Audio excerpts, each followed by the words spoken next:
Hello दोस्तों, तो बोले शंकर भगवान की जय। तो आए उठ चुके थे, अब बाहर का भी चेक करो। चीकू आई नीचे खड़ा हुआ था और चलो अब निकलते हैं। कंपनी निकले, कंपनी में रास्ते में मगर आप लोगों से थोड़ी बात कर लेते हैं और सुनाओ कैसे हो सब।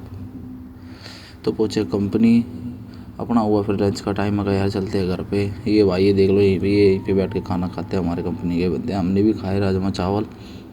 शाम हो चुकी थी, छुट्टी का टाइम हो गया था। और ये देखो मुन्नू भाई इसको काला काला कह रहा था बार बार। ये हमारे भी एक भाई है यूपी से, और ये भी अरुण भाई भी है। ये उन्होंने कह रहा नहीं यार मैं थोड़ा सा तो गोरा हूँ। मुन्नू ने बोला नहीं तू है वैसा ही काला। और एक खबर फैल रही है तेज़ी से, जेफरी एप्स्टीन करके जो बातें चल रही हैं उसमें कई लोगों का नाम है। एक से एक हस्तियों का नाम है, माइकल जैक्सन तक का भी नाम है, हमारे मोदी जी का भी नाम है, ट्रंप का भी नाम है। तो ये देखो कितने बड़े बड़े बंदे ऐसा काम भी कर सकते हैं। ये देखो ये तस्वीरें भी दिखाई है मैंने आप लोगों को, आप पहले तस्वीरें देखो। तो इनसे बचो जितना सके, ये बहुत तेज़ दुनिया है। यहीं करते अपने दिन पे विराम, बोले जय श्री राम।